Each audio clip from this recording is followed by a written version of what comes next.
Hey, everybody. Welcome to Improv FAQ at Length. This is a series of longer conversations about improv topics that have lots of questions surrounding them. I'm James Quesada. And I'm Bob. The way you said surrounded that really threw me off. Was it surrounding them? It's one of those things where, like, you say the intro so many times, you just find new ways to say it just to entertain myself. That's Right. what I'm doing. It's just like, here's another reiteration of this intro. No, man, have fun with it. Yeah. So the topic for this episode is going to be directing.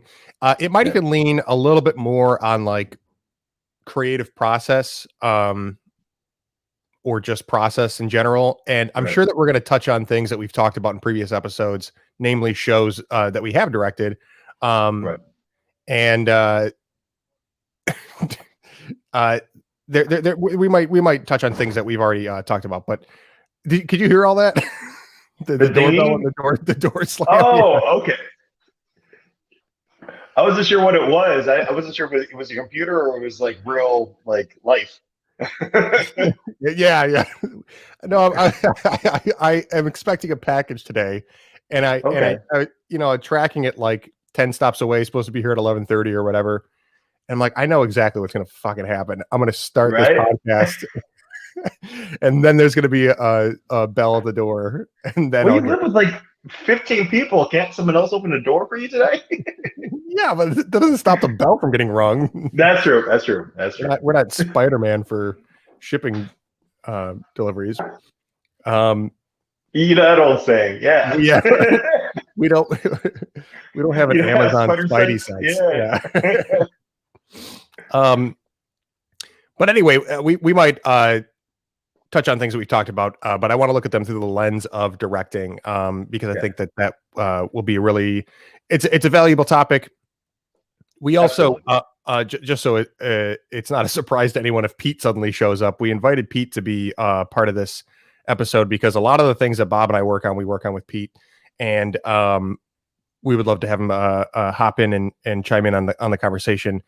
Namely, right now, Pete and I have been co-directing the Go Comedy holiday album, the Christmas album for that's coming out on Tuesday. And so we've been working together on that. You and Pete just started working on the virtual snow day for January. So those are the two big ones that are currently in the works and kind of overlapping in like handoff. And basically, we're just handing off Pete to each other, like.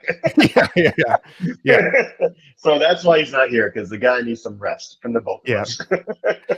So if he's able to join today, cool. He might pop in. If not, we might just continue this conversation next week and get his input as like the sort of missing third party to a lot of our stories. So I kind of hope he waits next week just for a rebuttal. Guys.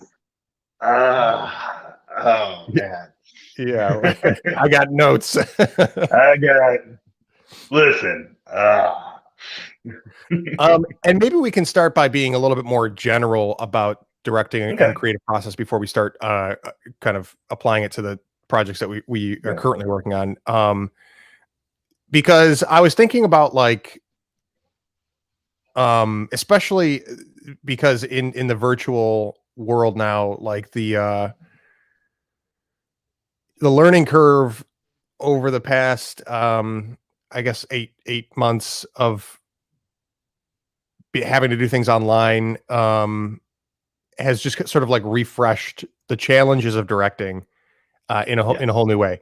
And so I was just kind of thinking about the fact that there's the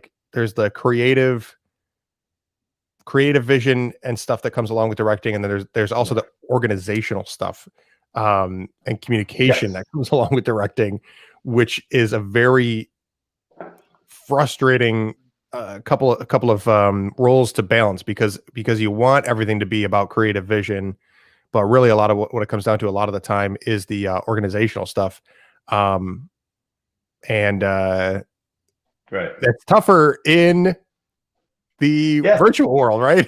And for the most part, like when you and I direct, it's for unpaid gigs. So Yeah. you're kind of at the not at the mercy of the performers because they're doing it they're doing it out of love. It's not their job.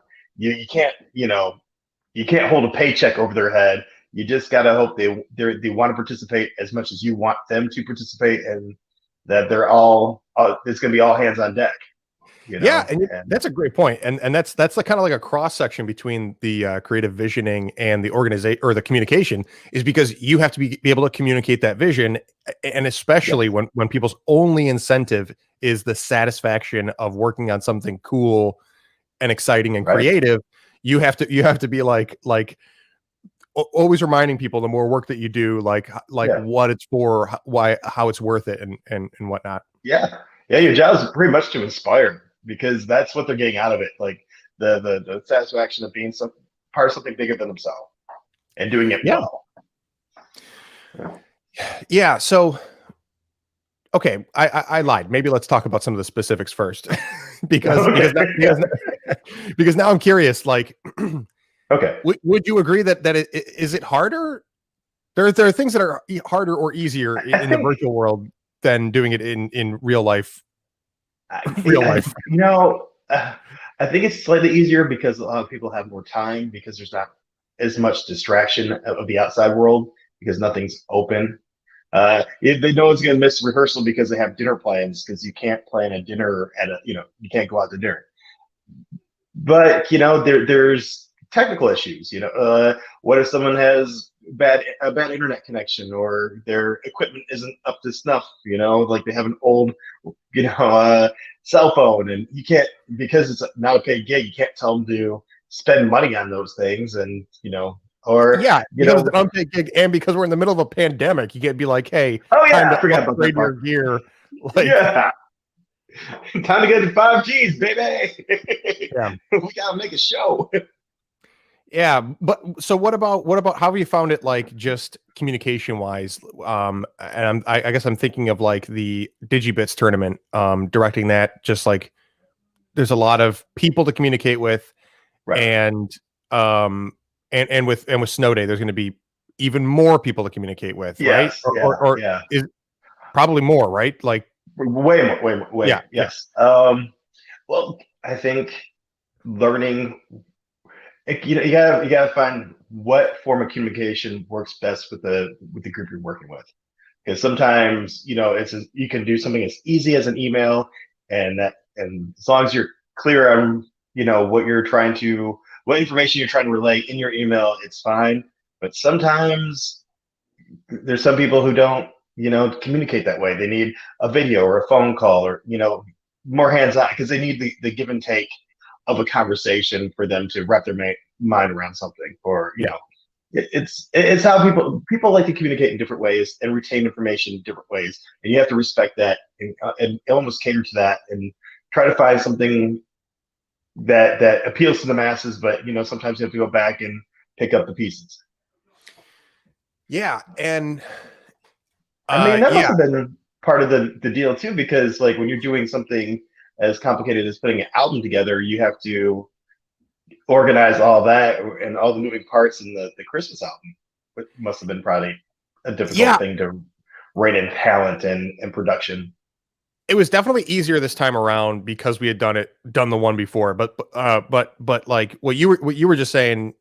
Okay, so first of all, in both cases, yeah, like Pete and I are still, we have like the Facebook group, Yeah, for people who want to do virtual stuff with Go, and then we post updates there, and we that's where we put like the invitation to work on this thing. But then there's also uh and a big email thread with everybody involved, and then there's also like messenger groups with, like, I have right.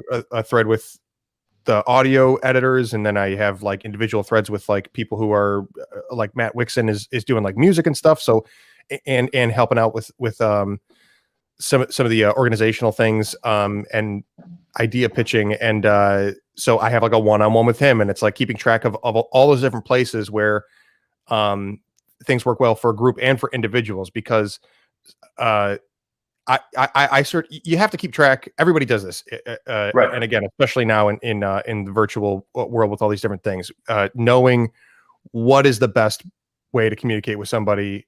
Some people, I'm like, I know I need to go to Messenger. Some people, I'm like, I'll just send them a text. Some people, it's like, some people, it's like they're gonna want this to be in an email, you know. So Yes. Yeah. So it's still a lot of juggling of those things with all the moving parts of an album. But I was thinking about early on in doing Digigo and the first album and getting Digibit started, and so we were doing like this initial creation of infrastructure is probably too serious of a word, but we're just like feels appropriate. Yeah. We're trying to get the presence and the groundwork for stuff online, and you know, we did a couple of videos where we just recorded ourselves in a Zoom session and then dumped them in the Go resident artist Facebook group, and to me, what you said earlier about like some people just the challenge of like carrying the right tone, covering all the bases of information, like upplaying or downplaying the importance of something, you know, to be like, you can like, there's no easy way in an email to be like, we're really going to try to do this if we can, you know, like, and you get what the tone of that is when you say it, but like when they read it, depending on what mood they're in or what they're, you know, what's on their mind when they start reading that, it can really change the tone. Absolutely. Yeah. And then also you people can do it this way or that. Yeah. And then you start getting but then what happens, which I think is one of the more challenging things of doing everything online, is that then you start getting individual messages and emails. And so if you don't do the best job possible in the initial send out of information, then what's going to happen is that you're going to double or triple the amount of work you need to do, because people are going to start being like, wait a minute, I thought we were doing this, or they're going to be like, oh, shoot, I can't do this because, you know, and then it's like, no, you don't have to, and you're gonna have to like answer and clarify and do all this additional work if you don't find a way to make it the most airtight initial info. I'm kind of switching gears, but not because I'm bouncing off something you just said. There's also a part of it where, God bless them, there's people who want to do. I don't think they're good at time management, so they bite off more they can chew. And I think rather than admitting it to themselves, they did that. They wait till the last minute to propose the problem that they're having, because they get to the last minute and like, oh yeah, that track you wanted, I realized I can't make drum beats. So can you find somebody? And then they throw it back onto you, which is frustrating, because if they would have told you when they initially discovered the issue, you know, it's a lack of communication. You know. Yeah, and that really is the most important thing. Is just like I don't mind when those things happen. You expect it directing something that like you're going to have to roll with the punches and be flexible. But yeah, communication is ideal, and then that's because that's another part of like doing it something in more when you see each other all the time. You have a theater or home base that you're always like seeing people at, or you can have a big group meeting and then you go on break or the meeting ends, and then like people can come up to you and be like, hey, quick question, and you might be able to attend to like people's updates and different needs in like 5-10 minutes, when that might take an hour or more in email exchanges. Especially if you have several people who are running into the same issue, like, we'll sidebar. Let's have a discussion about this, and then we can brainstorm, maybe find a possible solution. And or even just like seeing people on a regular basis to be like, okay, this is the first meeting, and then you know you said you could do this, and then you're going to see people like 2 or 3 times a week just by being part of the same community and going to and hanging out at the same place, and then you can just be like, oh hey, yeah, how's it going with that? Whereas like it's not the same guarantee that you're going to cross paths unless you poke each other, for information. Right. So for updates. And I think back in April, like during the first project, and comparing it to now, and I'm just speculating, people felt a little more isolated, so it was harder to ask for help or collaborate. In the beginning, now people are a little more used to doing the Zoom stuff on their own or whatever they're using or whatever they need. And we talked about this 2 weeks ago. Like the technology has gotten so much better and easier to use and a lot more reliable. That's making some of the difficulties we had with the first album and the difficulties you had during the first album and the second album, I'm sure it's gotten a little bit easier, or you probably discovered some new issues, but like the ones you had before are probably not as disruptive. Definitely. And so along with that though, and this is also a director's curse, is that because we did what we did, then you try to do more. Oh yeah. So you gotta raise it. You gotta heighten. Absolutely. The things that were challenges the first time around are easier this time around, but then we're also trying to do new things or at a higher level or whatever, and raise the stakes. And then so part of it is too also like something that I need to I'm always trying to work on with myself is as a director is like patience and a reminder, basically a reminder that I'm doing this to myself. Like, I'm putting myself in this position. It is not paid or whatever. Right. So it really is like me deciding that this is something that I want to do, and then owning that is really a good reminder to keep giving yourself when you sign on for projects. And just to piggyback off of that, I think the other thing I have to remind myself of, you set the tone for the project. So if you start getting a little wishy-washy, if you are not pulling your fair share, or if you're not on top of things like people expect and hope you and need you to be, that affects the whole project, because people are following your lead whether you know it or not. So if you're weaking lead, if you're leading weak. If you're weaking lead. If you're weaking lead, it's but this guy's weak. I'm not. This guy can't weak. Yeah. So absolutely. I think it's very important to lead from the front as much as possible. Right. I mean, even that, like, again, that comes back to like being on top of your communication and updates and available. Because honestly, as a good example, I think about when Gary was doing Secrets, Slaughterhouse. Yeah. Laughter House 5. Laughter House 5. He came in with that. Remember when he first came in with that form he came up with? We all looked at it like, this is not what I signed up for. I barely wanted to read the book, let alone memorize this complicated. How long is this show? Hour long. Yeah. And then, he's like, it'll be fine. We'll get it. And we trusted him. And because we trusted him, we came up with it. He came up with an amazing show. And we got to perform in it. So it's kind of been my go-to. Like, I got to remember that if my idea is so big that it's hard for me to explain, it's my job to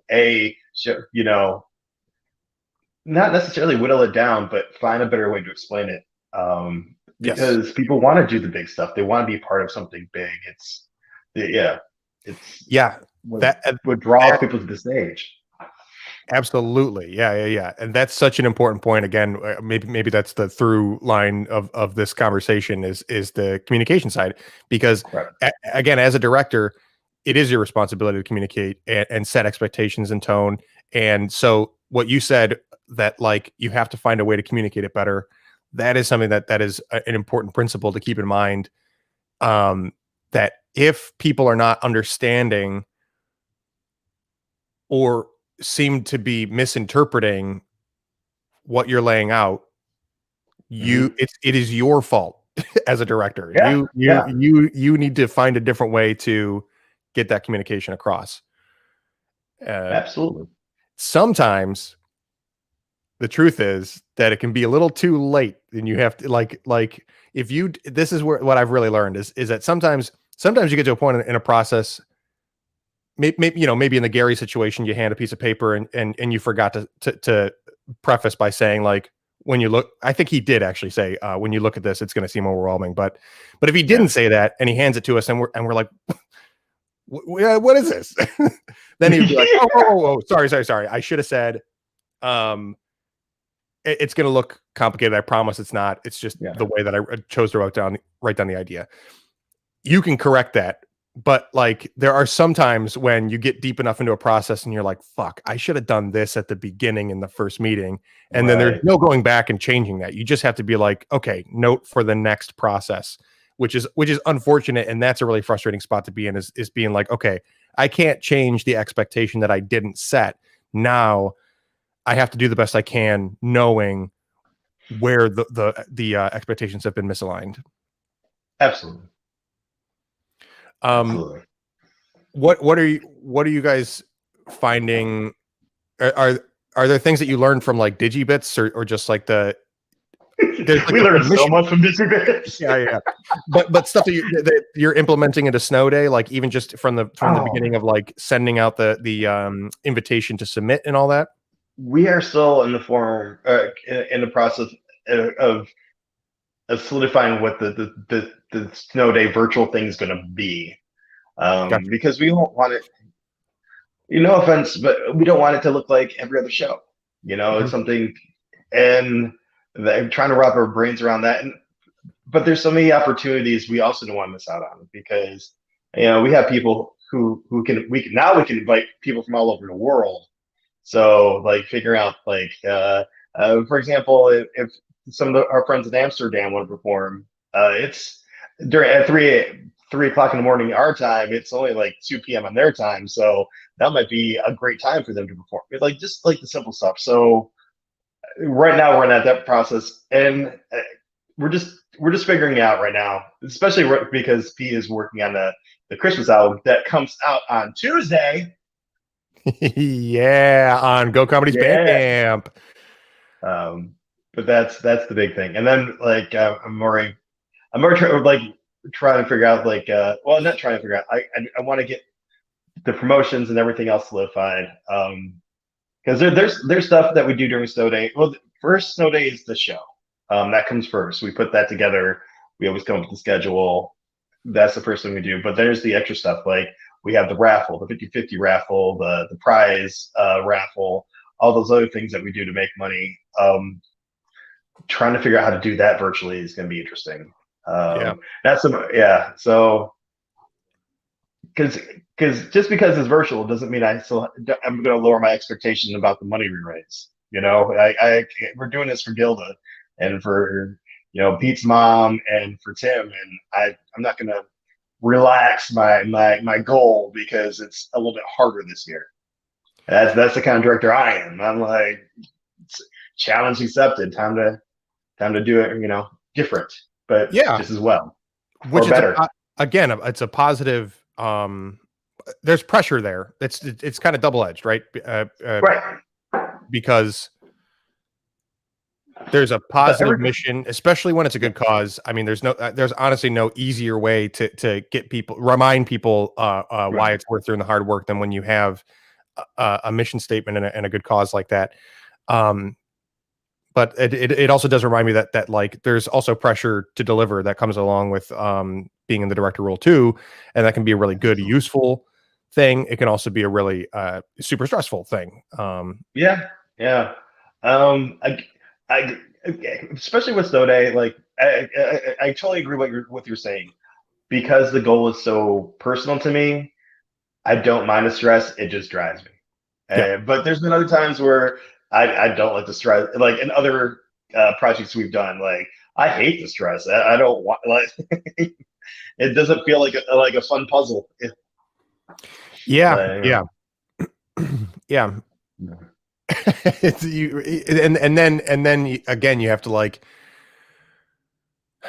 to evaluate part of the directing like creative process is also Right. like you have to be able to give your vision to other people, but you also have to be able to remind yourself of it. So like either realizing that like, oh, maybe this isn't the type of like project that I want to be taking on anymore, or you have to be like, how can I get this back to a place of joy? And I find that Absolutely. that's a struggle for me too. Is um, you know, to be honest um, with the Christmas album here, uh, it just seeing the timeline of it and wanting to be a little bit more ambitious about how we're doing like sound design on the sketches and Yeah. um, taking more time to do writes and rewrites on the initial sketches and songs to begin with. It's also like, man, we're gonna have just enough time to do this, which is true. We've stayed pretty comfortably Yeah. ahead. Album should be done and uploaded for release today, and it comes out 2 days later. So that's like Wow. it's still pretty close to the release Yeah. date. Yeah. Like Absolutely. I, But I think like a major album would be done like still. a month before its release. But Yeah. but I got so what I'm saying is like it's more comfortable than it was last time, but it's still down to the wire. And for me personally, that has left me in a place of like just taking very seriously the work that's being done and Right. scrutinizing and being critical. But I have not left as much time as I would have liked to just be having fun. It's actually most fun right now because the sketches are all like done and I'm just like mastering and adding final details, and that's really cool to have that extra 48 hours to do that. But it is still I need to find ways to come back to like what's fun, what's joyful about Yes. doing the work and helping out Go. And this is the only second one. So I would imagine down the road, if we keep on making albums, um, and if we're using pretty much the same crew over and over again, so that itself will make it easier. But then I think as people get familiar with the project itself, you'll be able to delegate more. And that's another thing with directing. You have to learn how to delegate, how to be comfortable with delegating, how and giving up control, and just knowing who to delegate to. Just Yeah. because someone does art or something for their job, their 9 to 5, doesn't necessarily mean they want to do it for your project. And you have to respect that. Yeah. Or yeah. Yeah, that's absolutely right. And it is nice to find the workhorses or the people that are like, Right. hey, I'm all in. I can do Yeah. this, and what do you need? But and then it's also like, hey, I know you do this. I know you can do this. Right. But what do you want to be doing? You know?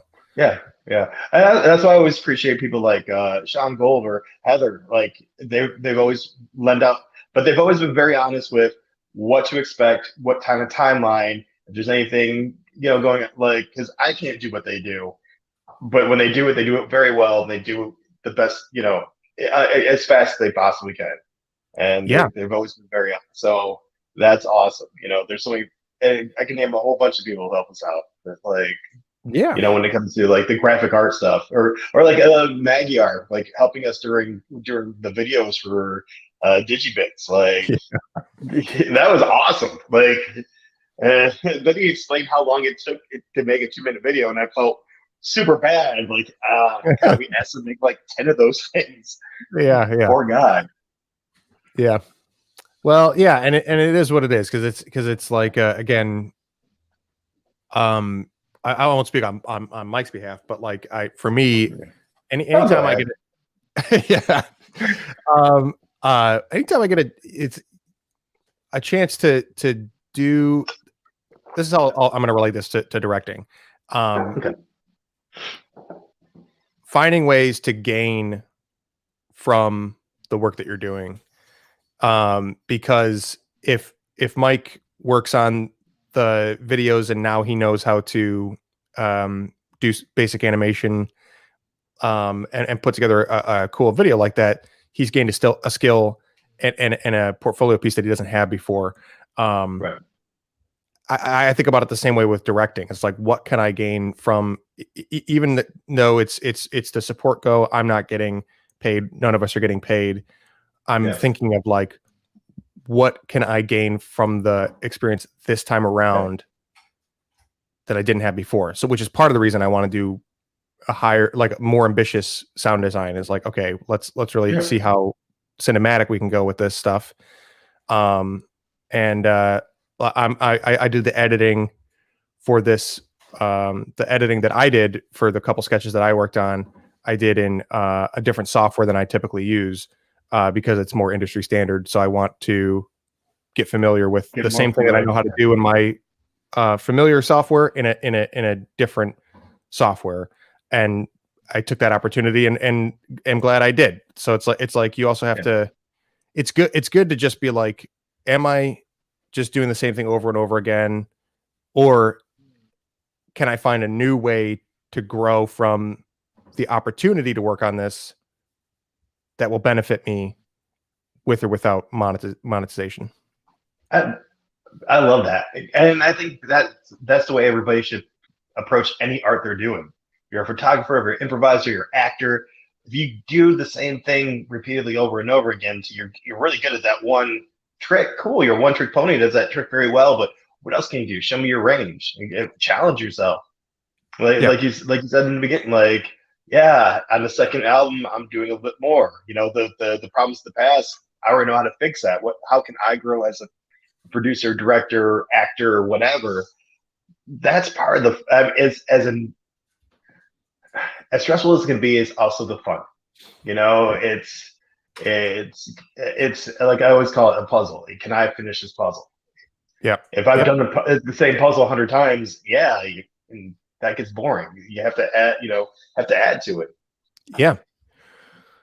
Now, I mean, if you're getting paid, keep doing the same thing over and over again. Yeah, if you're paid, like, hey man, I build the same car every freaking day. I don't care what kind of puzzle it is. The exact same way. That car on with a smile. It's like it's my paycheck. I made another one. Thank you. Yeah, this is what I do for quality of life.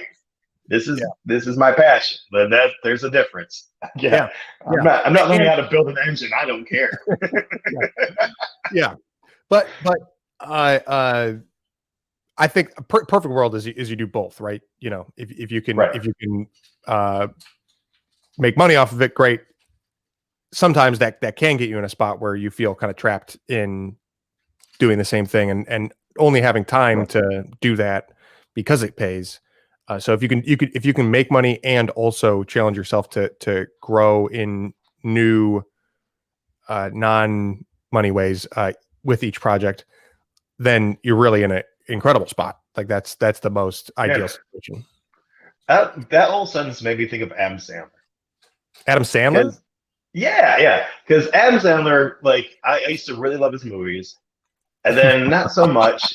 I mean, if he heard that, I used to really love his movies. Billy Madison's still one of my favorites. You know, Happy Gilmore. If it's on, I'm not going to turn it off. But then, you know, it gets a little rough after that. And I still was jealous because, you know, he got to make movies with his friends and he's enjoying what he does. So I don't know if it's a passion project or just like, hey man, I'm living a good life. And then, you know, he does that Uncut Gems.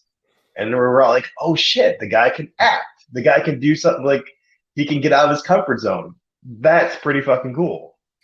Yeah.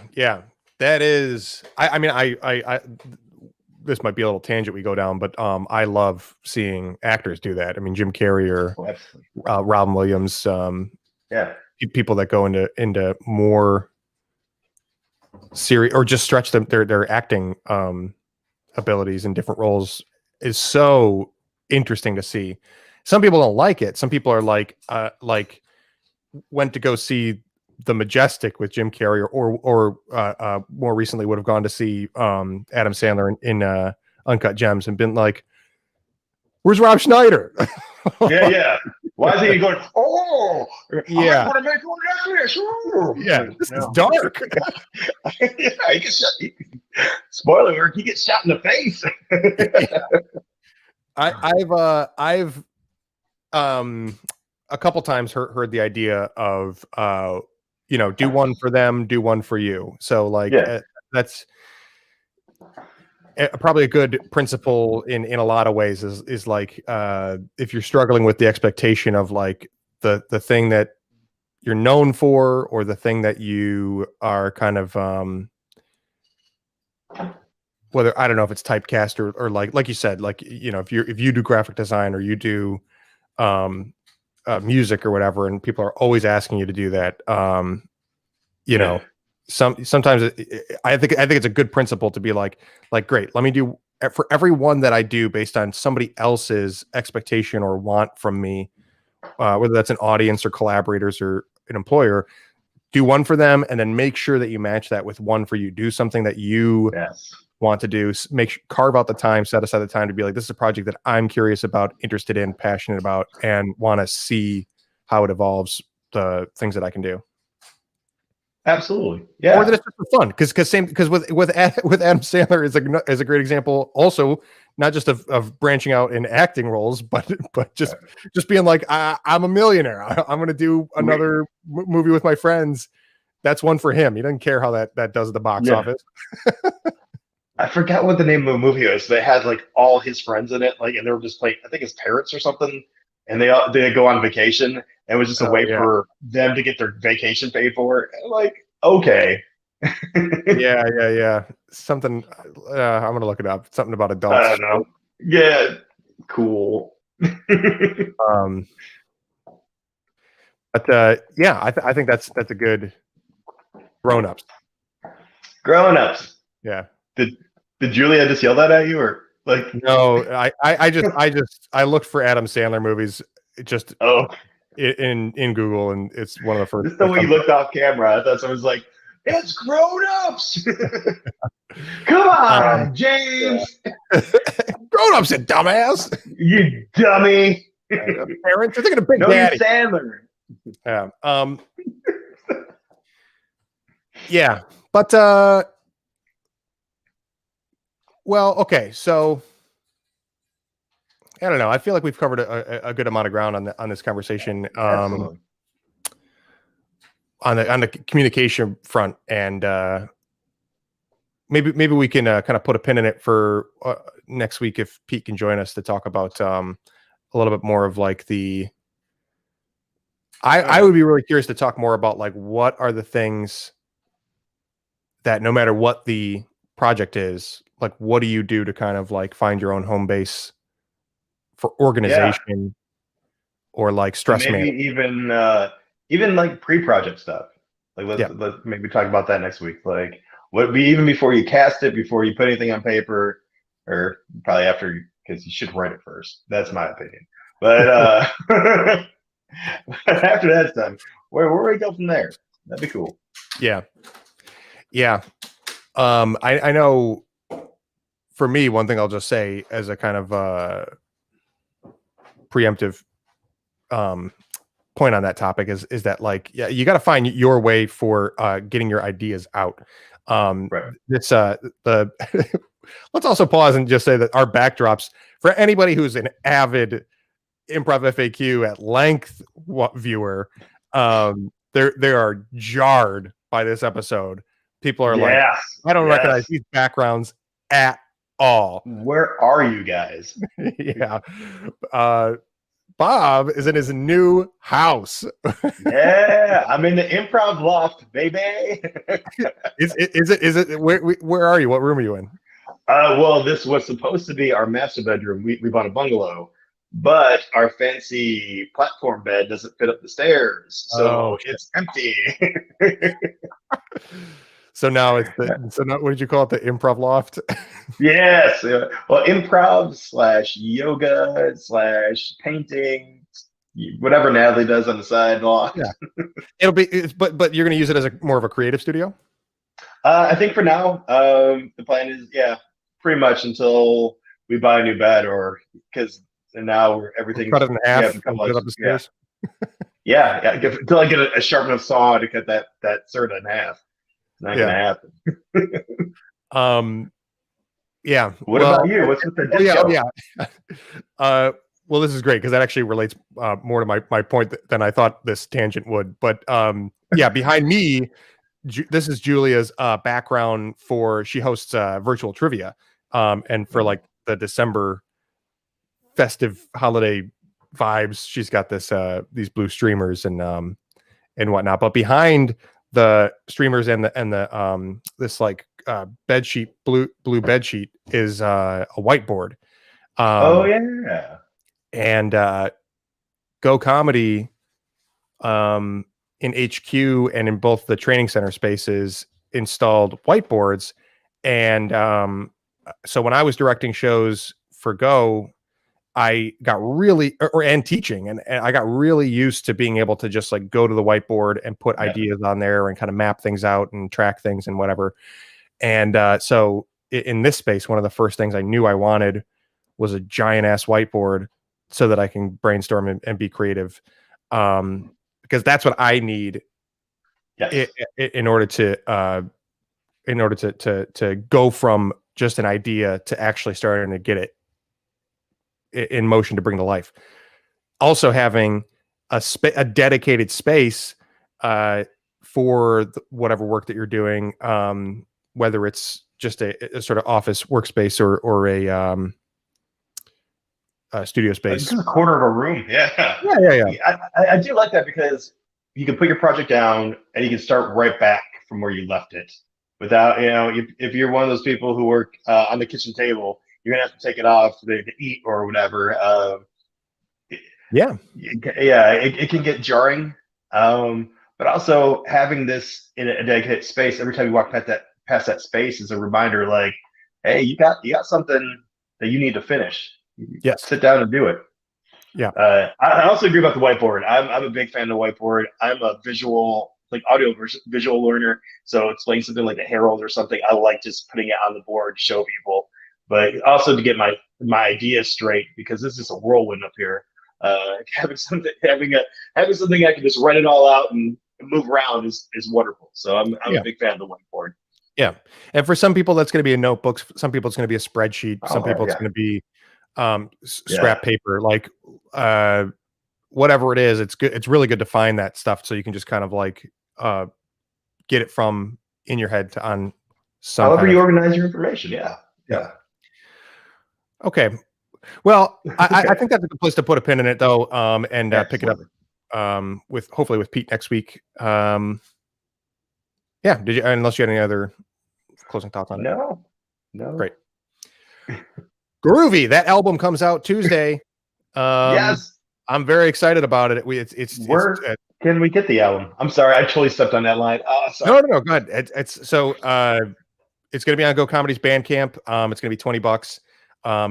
All the sales will go to Go to be able to continue through this GD pandemic, and